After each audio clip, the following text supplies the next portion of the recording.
Kur'an-ı Kerim'de müstakil bir sure vardır ki adı Loğman suresidir. O hakta danışacağız inşallah. Bakın Allah Azze ve Celle bu sureni bir kimse vardır ki ona da Loğmandır, onun adını vermiştir. Ve bu sure kıyamet gününe kadar da okunacaktır ve insanlar onu hatırlayacaktır. Kimdir Loğman?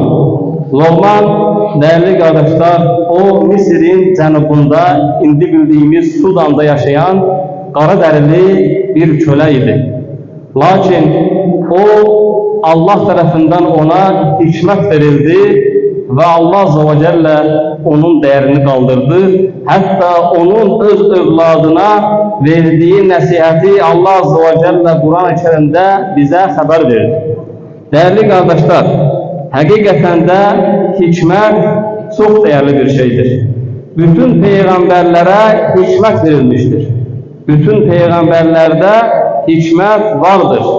Lakin bu kimsede de hikmet verilmiştir ki Allah Azze ve Celle onu özellikle bu zikredir. Bakın Kur'an-ı Kerim'de Bakara suresinde Allah Azze ve Celle buyurur ki يُؤْتِ الْحِكْمَةَ مَنْ يَشَاءُ وَمَنْ يُؤْتَ الْحِكْمَةَ فَقَدْ اُوْتِيَ خَيْرًا كَثِيرًا. Allah Azze ve Celle buyurur ki Allah hikmeti dilediği kimseye verer. Kime hikmet verirlerse ona çoklu hayır verilmiştir. Subhanallah. Bakın değerli kardeşler, hikmet Allah'ın vermiş olduğu bir nimettir ve herkese nasip olur. Hikmet özellikle oturup okumakla elde edilen bir şey değildir. Hikmeti sadece ve sadece Allah Azze ve Celle dilediği kimselere verer ve onları hikmet sahibi eder. Bakın Allah Azze ve Celle Kur'an-ı Kerim'de bu Loğman Aleyhisselam hakkında bize haber verir ki Loğman Aleyhisselam öz evladına nasihatler edildi. Yüce Allah buyurur ki وَلَقَدْ آتَيْنَا لُقْمَانَ الْحِكْمَةَ اَنْ اِشْكُرْ لِلّٰهِ. Biz Loğman'a şükretsin diye ona hikmet verdik deyir. Subhanallah. وَمَنْ يَشْكُرْ فَاِنَّمَا يَشْكُرُ لِنَفْسِهِ وَمَنْ كَفَرَ فَاِنَّ اللّٰهَ غَنِيٌّ حَمِيدٌ. Kim şükrederse o özü için şükretmiş olar. Kim nankör olarsa bilsin ki Allah Azze ve Celle zengindir. Onların tarifine, şükrüne ihtiyacı yoktur ve o hamd olunandır. Bakın bu ayetten de biz görürüz ki değerli kardeşler, hikmet Allah tarafından verilir. Ve hikmet verildiyse eğer derhal ona şükür edilmesi gerekir. Bakın Allah Azze ve Celle Kur'an-ı Kerim'de bize bunun çok örneklerini vermiştir. O zaman Allah buyurur ki inna a'taynakel kevser, biz sana Kevser'i verdik. Derhal ardından ne buyurur? Fesalli rabbike venhar.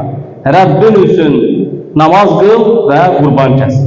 Veyahut da Meryem Aleyhisselam'a bakırız. Allah buyurur ki ey Meryem, melekler dediler ki ey Meryem, Allah Azze ve Celle seni seçti, seni temiz etti ve seni alemlerdeki bütün kadınlara üstün kıldı. Ve ondan sonra derhal Allah Azze ve Celle buyurdu ki ey Meryem, Rabbin için secde et, Rabbine itaat et, dua et, ona secde et ve ruku edenlerle beraber ruku et. Bakın değerli kardeşler, bu onu gösterir ki kime nimet verilmişse derhal onun şükrünü etmelidir. Əks takdirde ona verilmiş olan nimet ondan alınlar ve məhrum olur. Ve Uca Allah Kur'an-ı Kerim'de buyurdu ki biz Loğman Allah'a şükretsin diye ona hikmet verdik. Ve Uca Allah bunu özellikle zikredir. Bakın değerli kardeşler, Loğman Aleyhisselam Davud peygamberin zamanında yaşayırdı. Ve Davud peygamberle görüşmüştür. Hatta bazı rivayetlerde Davud Aleyhisselam'ın zamanında gaziydi, hikmet hüküm verirdi. Bazı rivayetlerde ise Loğman Aleyhisselam hele Davud peygamber gelmemişten önce gaziydi. Ve Davud peygamber gönderildikte ise artık gazilikten geri çekildi ki artık peygamber gelmiştir.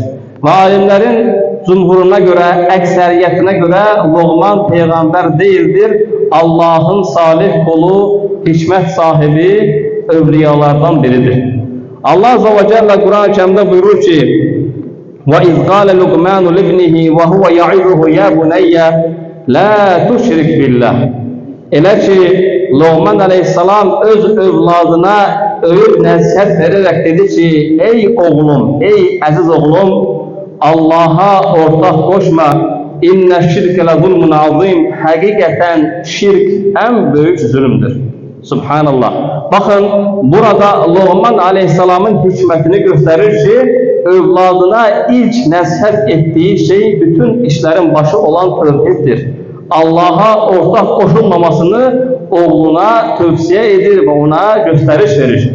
Ve bildirir ki bu şirk en büyük zulümdür.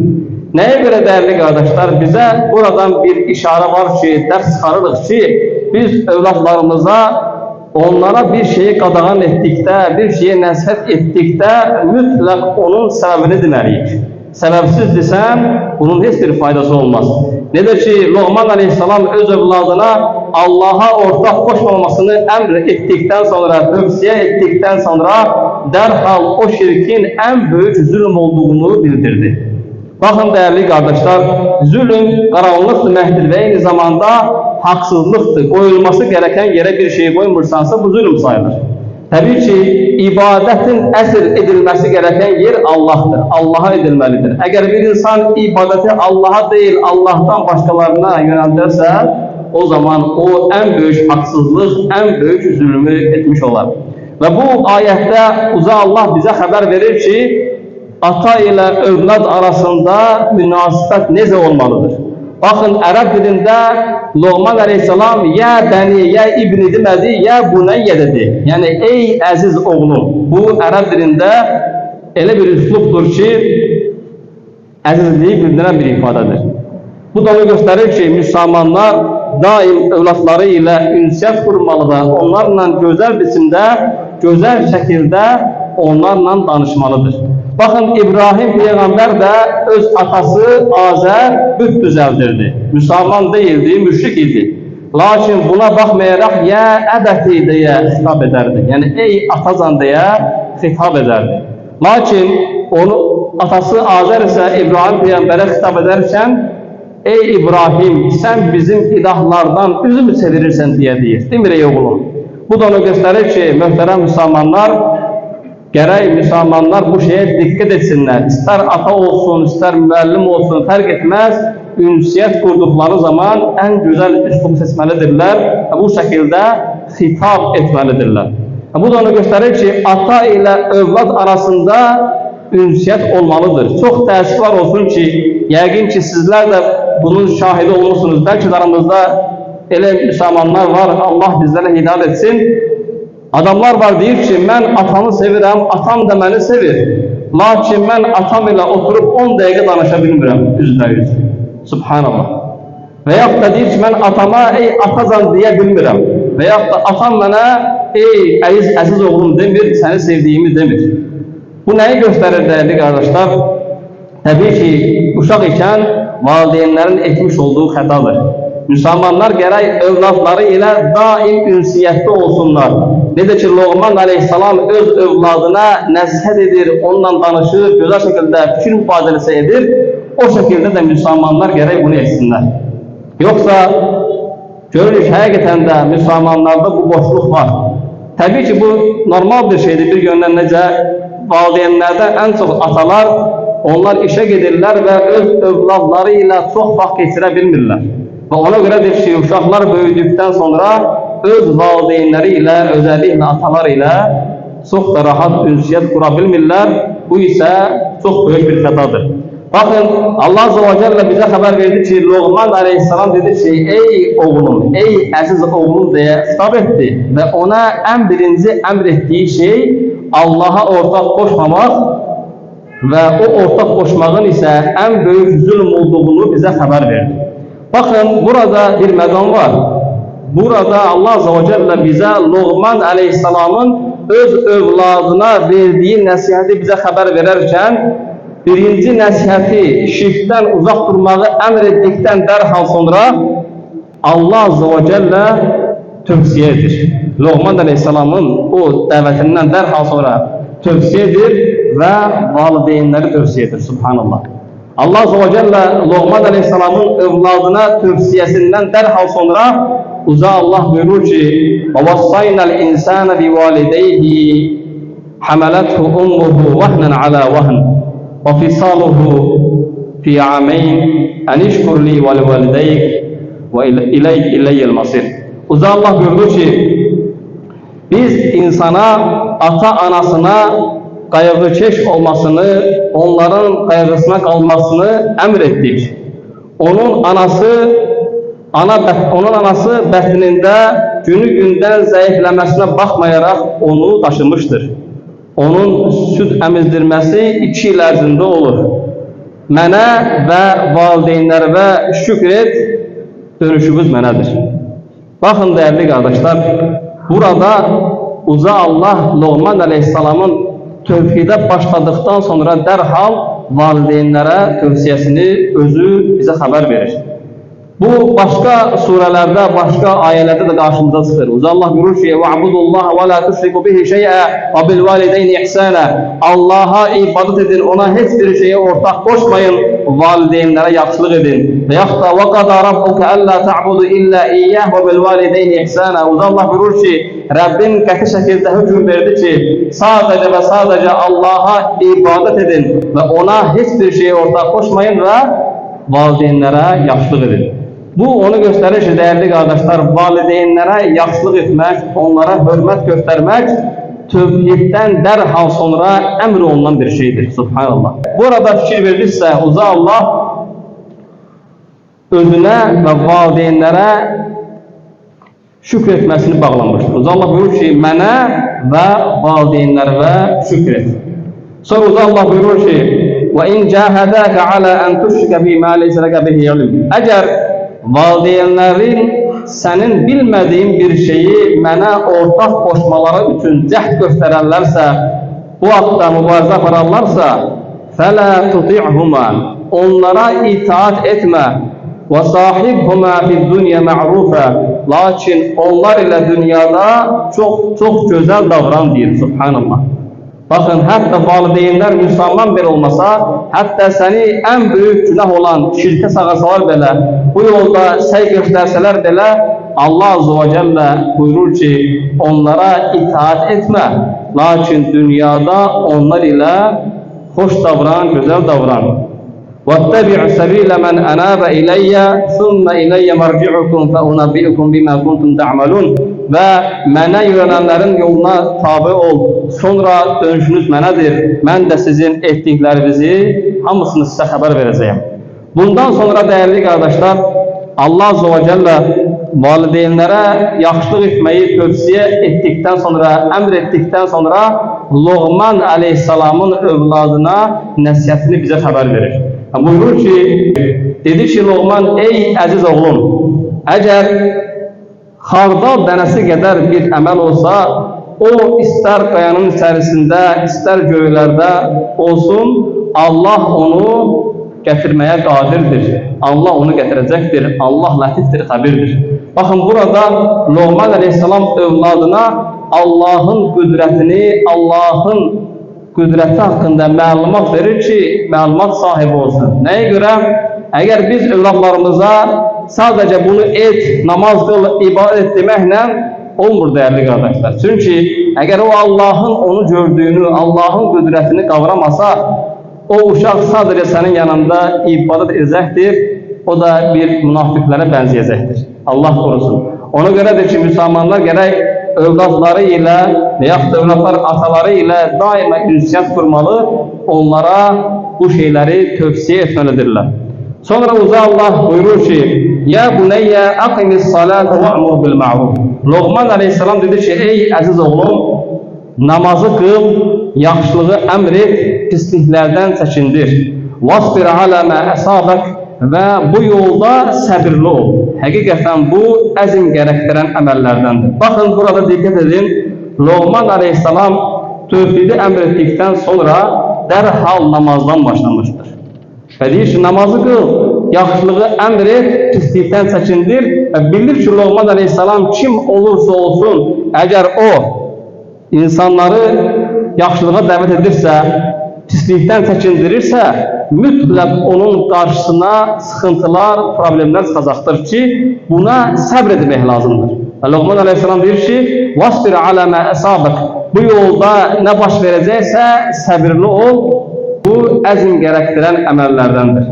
Sonra Loğman öz övladına deyir ki, وَلَا تُسَعِرْ خَدَّكَ لِلنَّاسِ Üzünü insanlardan kibirli olarak, teşekkürlük göstererek çevirme. اِنَّ اللّٰهَ لَا يُحِبُّ كُلَّ مُخْتَالٍ فَخُورٍ Allah her özünü beğeneni, her özünü öyeni sevmez. Bakın, alimlerin burada güzel bir misalı var. Deyirler ki, اِنَّ الْمُتَكَبِّرَ كَسَاعِدِ الْجَبَلِ يَرَى النَّاسَ صَغِيرًا وَلَكِنَّهُمْ يَرَوْنَهُ صَغِيرًا Deyirlər ki, təkəbbürlü bir kimsə dağın başına çıxmış bir insana bənzəyir. O, orada insanları kiçik görür təkəbbürlüğündən dolayı. Lakin bir şey unudur ki, aşağıda olan insanlar da onu kiçik görür. Yəni, təkəbbürlü insan nə qədər təkəbbürlü edirsə etsin, kənardan özünün nə qədər aciz olduğunun fərqində deyil. Və hədislərdə sabit olub ki, kibirli insanlar qiyamət günü zərrə qədər, hətta bildiyimiz qarışqa qədər həcm olacaqdır. Onlar qiyamət günü əzilsələr belə ölməyəcəkdirlər. Dəyərli qardaşlar, həqiqətən də kibir çox böyük bir təhlükədir. Bundan da qaçınmaq lazımdır. Uca Allah buyurur ki, Loğman əleyhissalam övladına nəsihət edib dedi ki, وَقْصِدْ فِي مَشِّكَ وَغْضُدْ مِنْ صَوْتِكَ Yeriyişində ortaya unutub və səsini də qısalt, səsini yüksəltmə. İnnə ənkər aləsvət ilə savdil hamir Həqiqətən səslərin ən pisi uzun qulaq səsidir deyir. Baxın, dəyərli qardaşlar, burada bizim üçün ibrətlər vardır, burada bizim üçün dərslər vardır. Allah Azze ve Celle Loğman Aleyhisselamın övladına vermiş olduğu bu nəsihəti bizə xəbər verir ki, o nəsihətdən biz də faydalanalım. Biz də o nəsihətə əməl edelim ki, qurtulalım. Dedik ki, Loğman Aleyhisselam Peyğəmbər olmamışdır, lakin Allahın hikmət verdiyi bir kimsədir. Və Uca Allah Quran-ı Kerimdə onun haqqında müstəqil bir surə indirmişdir ki, adı da Loğman surəsidir. Allah Azze ve Celle bizə xəbər verir ki, Loğman Aleyhisselam öz övladına necə gözəl nəsihətlər, ona tövsiyələr edir. Bu da onu göstərir ki, biz müsəlmanlar bu nəsihətləri, tövsiyələri özümüzə götürməliyik. Baxın, hər şeyin əsası tövhiddir və bizim əlimizdə çox böyük fürsətlər vardır ki, əgər biz insanlar, biz müsəlmanlar övladlarımızı gözəl şəkildə tərbiyə etsək, onlara dinini öyrətsək, onlar bizim üçün sadaqa cariyə olmuş olar. Baxın, bir hədisdə Rasulullah sallallahu aleyhi və səlləm buyurur ki, İnnər rəculə ləturfa'u dərqətuhu fil cənnə fəyəqulu ənnə hədə Qiyamət günü bir kişinin cənnətdə dərəcəsi qaldırılar. Və o da deyər ki, bu haradandır? Yəni, çünki əməllərini bilir, nə üçün dərəcəsinin qalxdığını soruşur, ona deyilər ki, bu sənin övladığın sənə etmiş olduğu istiğfardır, bağışlamadır. Subhanallah. Bu da onu göstərir ki, dəyərli qardaşlar, biz müsəlmanlar hər şeydən öncə övladlarımızı dinlərini öyrətməyimiz lazımdır. Baxın, bəzi müsəlmanlar övladlarına geyim olsun, kesim olsun, tədris olsun, hər şeyi yerinə yetirir, amma dinə gəldikdə isə heç bir şey öyrətmir. Subhanallah. Halbuki bu uşağın da sənin üzərində haqqı vardır. Qiyamət günü uşaqlarımız Allah korusun, ailəmiz bizim yaxamızdan yapışarlar ki, sən ki müsəlman edin, sən ki haqqı bilirdin, nə üçün bizə bu tövsiyələri etmədin, bizə bunları demədin deməsinlər. Dəyərli qardaşlar, Allah qatında həqiqətən də çox böyük kimsələr vardır, dəyərli insanlar vardır. Onlardan biri də Loğman Aleyhisselamdır ki, zahirən onun görkəminin heç də yaraşıqlı olduğunu görmərik. Hədislərdə sabit olub onun haqqında, lakin onun dəyəri Allah qatında əzəmətlidir. Bir hədis-i şərifdə İmam Müslimin rəvayət hədisdə Rasulullah sallallahu aleyhi və səlləm buyurur ki, Rubbə əş'ətə əqbara mədfu'un bil əbvab ləv əqsəmə aləllahi ləəbarra Ola bilsin ki, saçı, saqqalı, toz torpaqdan bulanmış bir insan, qapılardan qovulmuş bir insan olar ki, əgər o Allaha dua etsə, Allah üçün and etsə ki, bu belə olacaqdır, Allah onun andını gezəkləşdirər. Subhanallah. Bu da onu göstərir ki, bunlar övliyaullahdılar. Allahın vəliləridirlər ki, onlar bu məqama gəlib çatmışlar. Tabii ki şükrü dedikleri değerli kardeşler, bize ne verilmişse biz mutlak onun Allah tarafından olduğuna itikad etmeliyiz. Şükrün 3 tane şartı vardır. Birincisi, sende olan nimetin Allah'tan olduğuna kalbinle iman getirmen. Hiçbir şeyin senin özünden olduğunu düşünmemeyindir. Eğer öyle dersense o zaman şeytana benzeyersen. Birinci şart olur ki sendeki nimetlerin Allah'tan olduğuna kalben iman getirirsen. İkinci şart, o nimeti dile getirirsen ki Allah'ın bana vermiş olduğu nimetler budur. Yani bu benim özümden değil, ilmimden değil, benim pazarlığımdan değil, bunların hamısı Allah'tan olduğunu dile getirmelisin. Ve üçüncüsü, en önemli şart ise sana verilmiş o nimeti Allah'ın istediği şekilde, istediği yerde istifade etmeyindir. Əks təqdirdə bu şükür olmaz ve bu nankörlük olar. Ne de ki buna misal çok örnek vermişik. Bir insanın diyelim ki üzüm bağları var. O insan deyir ki bəli bunlar hamısı Allah'tandır ve dile getirir. Ama lakin o üzüm bağlarının üzümlerini şarap zavoduna verir. O zaman o nankör olmuş olar. Hatta diliyle Allah'a hamd etse bile o şükür sayılmaz. Hemsinin şeytan bizi aldatmasın, bizde olan ne varsa bunu daima Allah'tan olduğunu, Allah'a şükretmemiz olduğunu ve bize verilen nimetleri de Allah'ın rızasında istifade etmeliyiz. Değerli kardeşler, dedi ki Lokman Aleyhisselam Mısır'ın cənubundan, Sudandandır.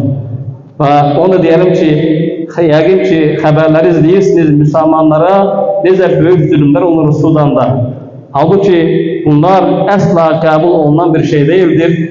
Ve bu zulmün arkasında duran kimler varsa bu zulmedenleri Allah helak etsin. Değerli kardeşler, hakikaten de bunlar hamısı imtihandır. Bunlar düşünenler için burada ibretler vardır.